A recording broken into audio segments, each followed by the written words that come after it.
Hello, we're Board Game Opinions. My name is Jonathan Hicks. I'm Mark Windle. I'm Steve Rain. And I'm Matt Pritchard. And we are reviewing The Crew. Now, we're playing this on Tabletop Simulator. Let me jump in to Tabletop Simulator here. We're all in lockdown, so we can't actually play this in person. So we've been playing it online quite a bit, actually, over the past few weeks. This is one of the Spiel des Jahres nominees this year. And essentially, it's a trick-taking game. So if you look at my hand here at the bottom, there are 4 different colours of suits. You've got the pink, orange, blue, and green. And there are also some trumps. The trumps are always these rocket cards. Now, each time you're playing kind of cooperatively, and you're trying to complete certain tasks. So there's a bunch of different levels, and the levels are summarised on this sheet down here. Now, if I just zoom in, it looks very complicated. But essentially, the blue cards, if you look at the top left where it says the 1, are the number of tasks you have to complete, if you like. And then there are certain restrictions. There's either like a black 1 and 2 and things, which I'll talk about in a second. We're going to demonstrate level 31. So don't worry too much about the sheet, but you basically are going to work your way through all these levels. It's a cooperative game, and we're trying to individually complete all these levels. If we manage to get to the end, we kind of win, but it would take you a long time to do that. So there's quite a lot of hours of play in this game. For this particular one, we have got 6 of these tasks. If I zoom into this area here, each of these numbers tells you you have to win a trick involving that card, essentially. So I have started being the first player. So looking at my hand, I'm actually going to take this green 6 and I drop it in this area here. Basically, I'm saying I think I can win a trick with the green 6 in. And if you look at my hand, that's why I'm thinking that. So then it goes around. So Mark picks a task. Now notice on Mark's task, it has a little number 1. That task actually has to be completed first. Then Matt will take 1. Then Steve takes 1. And it comes back to me. Now this is quite difficult at this point, because if you look at the numbers here, I'm going to struggle to win that one. I think I'm actually going to take that one. Okay. The problem with taking that other one you left it for me. That because I'd have to win the trick with that in it, and if you've got the card and it's a low card, it's very hard to win the trick. Anyway, so we deal out all the tasks, and then whoever's the commander, as it's called, there's a kind of bizarre sci-fi theme pasted over the top of this game. But I then, like normal trick-taking rules, I'm going to play a trick. But we have to try and win the... Where was the one? It was the pink 6, wasn't it? Yeah. Can I communicate? Now, yes, that's right. So before we actually start playing one of the tricks, it's possible to use your communication token here. Now, Steve says he wants to communicate. So we look at Steve's, and you drop a card on here, and you use the token to indicate whether that is his only pink card, in which case it would go in the middle, or the highest pink card, in which case it goes top, or his lowest pink card. Okay, so interestingly, if that pink 6, if you had like 5, 6, 7 in pink, he couldn't communicate using that pink 6, because it has to be your lowest, your highest, or your only pink card. So he's saying that's his lowest one, which means, in fact, he's taken the 8 as well, so he's probably got the 8. Mark needs to win the 6, so I'm hoping that Mark has taken that because he has a high pink card. But there's a problem here. So what I'm actually going to do is I'm going to lead a trump. Okay, this will give people an opportunity to kind of throw away cards. You have to follow suit if you can. So people have trumps. Trumps only go up to 4. All the other suits go 1 to 9. Okay, so this is like an opportunity for people to throw away high cards that would otherwise win tricks that they don't actually want to win. So we've got 3 trumps out of the way there. Okay, so I won the trick. It's quite nice. This implementation on Tabletop Simulator is scripted, so you kind of click the resolve trick button at the bottom here, and it just automatically lets you know who wins and passes the lead. Well, I'm going to try doing this again because it's another trump, and now there's more opportunities for people to throw away cards that they don't want. So I'm thinking Steve might be throwing away a high pink one, maybe. Well, Steve needs to win 8. Oh, that's right, he does. Okay, so I'm now going to... Oh, yeah, let's resolve the trick, thanks. I'm going to play my pink card. Hopefully, Mark can win this. Okay, so I think Mark can attempt to win this. Got the 7. So Steve plays the 6, and that's good. So that's the highest card wins of the suit led.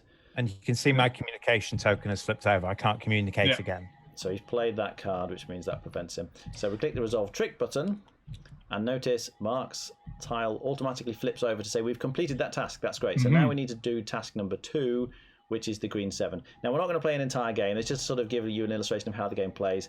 But you can see the little ring here is passed to Mark. It would actually be Mark's turn to lead to the next trick. So maybe he'd be leading a green card, hoping I've got an 8 or a 9 or something. As it happens, I don't. So this round will probably go quite badly.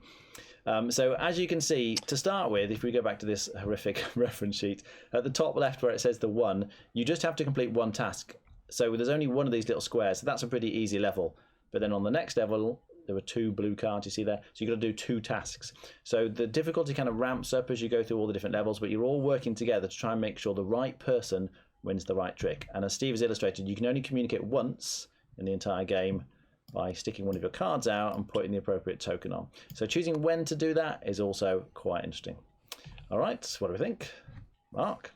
So I'm not playing as much of this as the other guys, but what I have played, I have really enjoyed. I think the best thing all about is the scaling of the levels, because it does give you that you'll knock off the first set of them really quickly just through them, but you're slowly going to get more. It's going to get more and more difficult, and as a group you're going to have to work and cooperate better and better.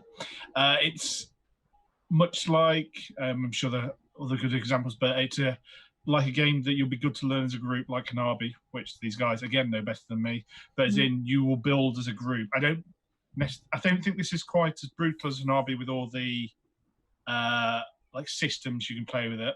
I'm sure there is good logic to it, and things you can do to infer things, but they can't be that far. But it's still going to be much better for people who play regularly with the same group and try to beat all the levels together, in my opinion. So quite a good family game in that sort of sense, because you know you're going to have the same group and you can go back, play, because it's quite quick, you can play a few levels, try and beat the next 1 or 2 levels and keep going further. The only negative I've got really against it, and this is more based on information for the players, but I've mainly played this as a 5-player, and this was brutally hard quite early on. We were playing in the 20s, and with fewer players, it would be easier. So the level at which that's going to get really difficult is going to depend on the number of players you play with. I suspect with like 3, if you're just playing a small family, you'll be able to get quite far, and it'd be nice with a younger kid, but up to a certain extent. But with 5, it was hard very, very quickly. Steve? Yeah, I'll jump onto that point since Mark talked about it. With 5, you have 8 cards each, but with 3 and 4, they're the only player counts played with 3, 4, and 5. You have 10 cards each. And so when you're trying to complete 6 tasks with 10 cards, it's eminently doable, sort of, although it is difficult. I don't know. My task on this particular one, I was probably going to do because I had the pink 8. I also had the pink 9. So no one could stop me winning the pink 8 as long as someone played a pink. But it gets hard. But if you've only got 8 cards and you're trying to complete 6 tasks, there aren't many tricks you can play without completing a task in before it becomes impossible. One of the best bits about this is that the game can be won and lost in the drafting of the tasks. You can't, let's say I've got a choice between a 5 and a 1 and I'm fine doing both. I should take the 1, because what you can't let happen in this particular case is the person who gets the last pick gets forced to take a card like a 1 that they have to win if it's in their hand. So you can find that, like, I have got loads of good choices there. I'll just take that or whatever, but you're not taking the one that's going to make it really difficult for someone else to complete it. So like things like 5s are fine, but things like 9s and 1s, you've got to be really careful about leaving someone to win those cards if they haven't got or have got the right sort of card in hand. The scaling is fine in terms of the difficulty of the levels. I've played it with 3 players. We still struggle to do every mission. It's not easy at all. And with 4 players, same again. With 5 players, it's just maybe a bit too hard, although I think we all enjoyed ourselves when we did it. The other possibility of a negative is, which obviously I don't mind. I come from a bridge playing background. I can count, like, basically, I keep telling people you just have to count to 9 lots of times. Someone says, how many yellow cards do I have? I've not counted. We'll just count to 9 lots of times. And so from my point of view, it's common sense for me to know what I'm doing. If you're playing with someone who's way better or way worse, Invariably, if you fail a mission, you can boil down to the point where you failed it. I don't think there have been many missions at all that we've failed that there hasn't been a point where, oh, you should have done that, or if I'd have taken this task instead of that task, we might have had a chance, and that sort of stuff. And so if you are playing with 2 or 3 people who are much better card players than you are, then you might find that you're making a lot more of the errors. And although we're playing a group where we're not making people feel bad about making errors, if you're the one that's constantly tripping people up, you might struggle. So I think you need to play in a group with similar abilities. I think the people I've played with 4 other people, and they've all, to some extent, liked card games and trick-taking games. Maybe not to my extent, because I play bridge and I have to count to 13 4 times and stuff, and remember, who had the 3 of clubs and all that sort of stuff. So I'm used to doing this, but it is a skill that if 3 of your group have and 1 doesn't, they're going to be letting you down quite a lot. Matt? Yeah.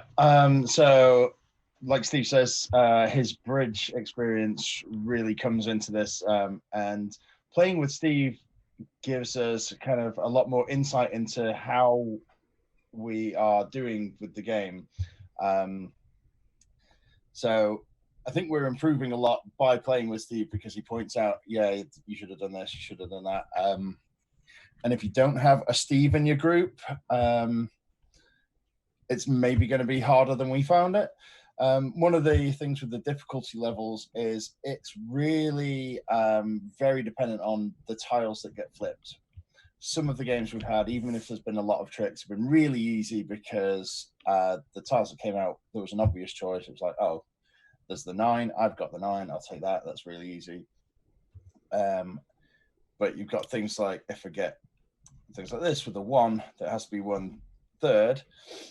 If you've got a lot of things like the 2 needs to be 1 and the 1 needs to be 1, it can get really tricky, especially if, like Steve says, you get left with the choice of a tile that's going to be difficult for you. So yeah, the tiles that come out really affect the difficulty. So as you go through the levels, you might go through 1 to 20 one time and go, oh, that was really easy. Let's start from the beginning again. And the next time you go, oh my God, we're stuck on level 7. How has this happened? So there is a lot of randomness to it, which I think is a good thing for the game. It's not a bad point. It gives it a lot of variety. It gives it more kind of challenge. Before we go into rating, actually, I want to say that if you are introducing someone new to this, you need to stagger them in. If you and your group are on mission 20 and then Jonathan leaves and Mark joins in, and Mark's not played before, you should not start on mission 20. You should go back to mission 1, see how he finds it, go into mission 3, so he finds it. If it clicks like it did with Mark, clicked way faster than anyone else that kind of joined us. So we escalated Mark's level quickly, but we had to start at the bottom. We had to start there. And the other thing I will say is that the communication is fantastic.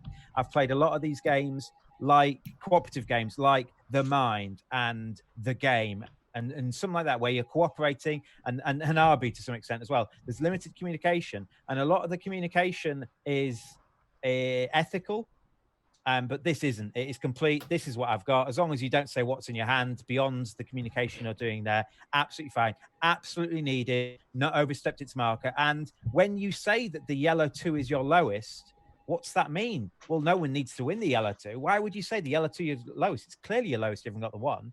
Well, does it mean you've got a lot of yellows? Oh, that's a good clue to give. If you can find a way to say not only is your lowest, but why would you bother telling you that unless you want someone to play yellow? That's a really good clue. I think I did it one of the games with Jonathan. I said, this is I've got the yellow 1. It's my lowest yellow. And everyone goes, well, duh. We don't care about the yellow 1. But why do you want it? Well, Jonathan worked out that it's because I wanted the person who was winning the trick to play a yellow, because I couldn't do my tasks unless they didn't. So absolutely fantastic method of communication in a game where you're not kind of like, I've played the game in the mind, and there's, what's allowed and what's not. It's very clear what's allowed and what's not in this, and it's brilliant. Yeah. I like also, relating to the clues, that unlike something like Hanabi, the clue is very important to do and to use well, but it doesn't cost you anything other than the opportunity to do another clue. So if you don't think, oh, I can't really tell you anything, there's still no waste in you just throwing out a clue, because you might give some information, but it hasn't cost you anything if you didn't think you had anything better to tell anybody. There's no penalty to the group for you wasting a clue ultimately, other than they don't get to know something else. Yeah, there's a strategy to when you clue as well. So you don't always necessarily want to clue straight away before the first hand. You might want to wait until, like Jonathan was saying, you couldn't say the 6. You had the 6 if it was your middle card. So you might want to wait until a pink hand has been played. So you've played something else to then say, right now, this is my highest one. Matt, rating?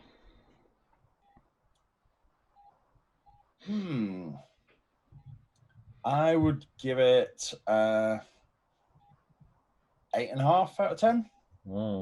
Steve? With the right 3 people, 10. Wow, okay. Mark? Yeah. Based on what I've played so far, I would give it an 8. Okay. I think it is a fantastic game, and there is a lot of depth to this. If you have any experience of bridge, I think this is a great kind of introduction to that style of like heavy thinking trick taking game. This is nowhere near as heavy as bridge, but as I say, it's a great introduction to getting you to think along the same kind of lines that you need to think about in terms of, now how can I win this trick? Am I better shorting myself on another suit first? Do I want to play the trumps first? Like, how do you want to get into a position where you can win this trick? But the fact that it's cooperative is fantastic. I mean, I love cooperative games. I love trick taking games. And being able to work together, as they were saying, with that kind of strict level of communication, you've got to be very careful about what you say and when you say it. It just works so well.